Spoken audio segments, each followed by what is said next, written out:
நண்பர்களே 100 நாள்ல health and வெல்த்தை fix பண்ணுற சீரீஸில் இன்னைக்கு நாள் 18. இன்னைக்கு எந்திரிச்ச உடனே கிச்சனில் நம்ம நண்பர்களுக்காக பாஸ்தா பண்ணிட்டு இருந்தேன். அப்புறம் நம்மளோட உடல்நிலை கொஞ்சம் கொஞ்சமாக தேறிக்கிட்டு வருது. அப்படியே காலை உணவுக்கு 2 சீஸ் பிரெட்டும் ஒரு எக்கும் சாப்பிட்டேன். இதுக்கு மேலே சாப்பிட்டா வாந்தி தான். காலேஜுக்கு வண்டியில் போகும்போதே பவர் கிட்டில் ஒரு ஷேர் வாங்கியாச்சு. என்னதான் பவர் ஜென்ரேட் பண்ணாலும் அதை டிரான்ஸ்மிஷன் பண்ணணும்ல, அதை இவங்க தான் பண்ணுறாங்க.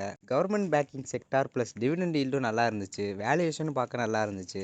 அதனால லாங் டேர்முக்கு நான் பை பண்ணியிருக்கேன். நீங்கள் வாங்கணும்னு நினச்சிங்கன்னா உங்கள் ஓன் ரிஸ்க் ஓன் ரிசர்ச்சில் வாங்கிக்கோங்க. இது மாதிரி ஷேர்ஸ் மியூச்சுவல் ஃபண்ட்ஸில் இன்வெஸ்ட் பண்ணணும்னு நினச்சிங்கன்னா நான் பர்சனலாக யூஸ் பண்ணுற ஆப்போட லிங்க்கை பயோவில் கொடுத்துருக்கேன். வேணும்னா செக் பண்ணி பார்த்துக்கோங்க. அப்புறம் நம்ம நண்பர்கள் கிளாஸில் சார் இருக்கான்னு கூட பார்க்காம பாஸ்தாவை வெளுத்து கட்டிட்டானுங்க. காலேஜ் முடிச்சு நம்ம நண்பர் வீட்டில் ரீஇனோவேஷன் ஒர்க் நடக்குது. அதுக்கு கொஞ்சம் ஹெல்ப் பண்ணிட்டு இருந்தோம். அதுக்காக டீயும் பப்ஸும் வாங்கி கொடுத்தாப்புல. அதை சாப்பிட்டு வீட்டுக்கு வந்து சாப்பாடு சாப்பிட்டு ஜிம்முக்கு வந்தாச்சு. இன்னைக்கு ஜிம்மில் செஸ்டே தான். இந்த செஸ்டே போடும்போது மட்டும் செஸ்ட்டை தவிர ஷோல்டர்லாம் ஆக்டிவேட் ஆகுது. பாம் தான் தப்பாக போடுறேன் போல். அப்புறம் வீட்டுக்கு வந்து சாப்பாடு சாப்பிட்டு டே முடிஞ்சு. டே 19க்கு ஃபாலோ பண்ணிக்கோங்க.